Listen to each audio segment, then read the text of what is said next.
the third traffic source is influencer marketing. This is something that I mentioned that I started a new store back in April. This is something that I've for the first time made like the number one traffic source of a store that I've ran. I've used influencers a lot. It's never been a focus though, like it has been with this store. I say influencer as well. I'm not talking about like anybody. I'm not talking about like anybody watching like celebrities or like fitness models or people that have 1 million followers on TikTok because they went viral doing a funny dance. Like I'm talking about like content creators in your niche. One of the examples I always give is like if your niche is gardening, there's likely someone on Instagram who has an account where maybe it's like Becky's Garden and she is out in her garden every day giving people gardening related tips, and maybe she has 32,000 followers, right? And it would be extremely powerful if you sent her a free sample of your leggings and then she made a video wearing the leggings and told people to go check out your store to get their own and gave them maybe a 15% discount code. Like that's what I'm currently doing with my new store that I started in April as a primary traffic source. What I've done though is I've taken it a step further, where there's different Shopify apps that you can use to manage this. You can also just manage it manually, but when they promote that discount code to their audience, if someone uses it, they actually earn a commission on the sale. And so I'm now in a position where I have these people out there that are incentivized once a week to promote my items because they know every time they sell something, they earn a commission on it, right? And they're monetizing their account through that way, right? And that's I think probably something that a lot of beginners maybe wouldn't jump into because it's you talking to a real person and kind of coming up with some sort of an arrangement. But it's for anybody that is looking to build their own brand, like influencer marketing is a major way that you can flood your store with traffic. And the way that I do it is I just send a sample and I set up those commissions, and it works quite good. It's good that you mentioned the affiliate aspect there of giving them like an affiliate link that the sales get tracked through. They get an extra cut, so it's more of an incentive rather than just saying, "Oh, here's a free sample. Can you promote my product?" Because I'm guessing it's probably also a bit difficult to get a hold of them sometimes. Like the bigger the pages get, the more messages they'll receive. Is there like a threshold where you start messaging people? Is like 10K followers or something like that? Yeah.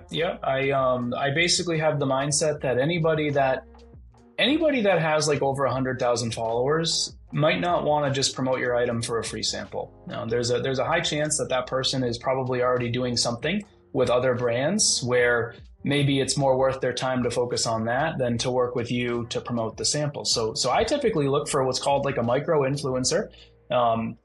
I start around like maybe 10,000 followers as a minimum. I would say like around 50,000 is a sweet spot to work with, because those are people that I don't want to make like general assumptions, but those are people that are likely a little bit more hungry. They're really maybe haven't monetized their account in a really big way yet, and they might be really more likely to be willing to work with you and to receive your sample and take the time to promote it without actually getting any sort of payment up front. One of my best influencers, I started with her back in April when I started the store, and she had like 8,000 followers, and she's now up around like 20,000. So I've kind of, I guess, grown with her in a way, and it's kind of like it's only going to give me more ROI. I've sent her multiple samples at this point because she does a good job at like showing the products and stuff. But yeah, it's definitely like a smaller account is better. And when I say small, I don't mean like 500 followers. I mean like 20,000 or 60,000 or something like that. And that can also be done, on YouTube as well. I have someone.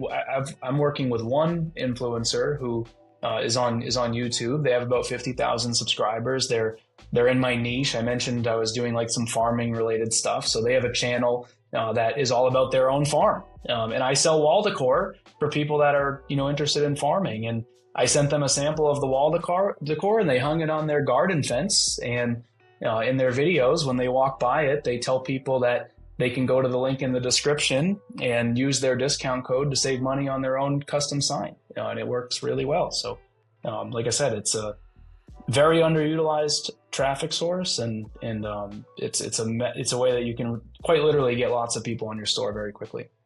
It sounds like a great alternative for people that don't want to spend all the energy building their own page, because like you said, that takes time. Yeah. You might do 8 posts and get no followers. Yep. Whereas here you're using other people's followers, you're giving them an incentive, and you kind of shortcut that process. But I'm glad you mentioned that it even works with smaller pages, because when I hear influencer marketing, my assumption is you have to pay a lot of money up front and send free samples. But no, you're right. Some of these smaller pages, if they've just recently become big, this might be one of their first opportunities to make money. So that's a good strategy, and you have to remember they can also grow with time, right? And there's definitely people out there that, like I've paid money too for promotions. Like I've not taken people up on these offers, but like I've had people tell me that, like, if you want me to promote your product, I need $1,000 up front or something. And that's not ever been something that I wanted to do with a print-on-demand item. But I have paid several $100s for a promotion. There was I made a YouTube video about this recently, like selling like U.S. election-based merchandise. Back in 2020, I had several products that I was doing based on the 2020 election, and I was working with politically based social media pages and paying them fees up front to have them promote products to their followers. And so there are going to be accounts out there that do charge a lot, and in some cases it's worth it, right? Because if you have an account where they have maybe 120,000 followers or something, and they want $300 to promote the product, like there's nowhere else in the world that you can spend $300 and potentially show the item to 100,000 people. That's some of the best marketing ROI that you could potentially have. But in a lot of cases, it's maybe not the best use of your time to be spending that much money with multiple people every single day if your store is new.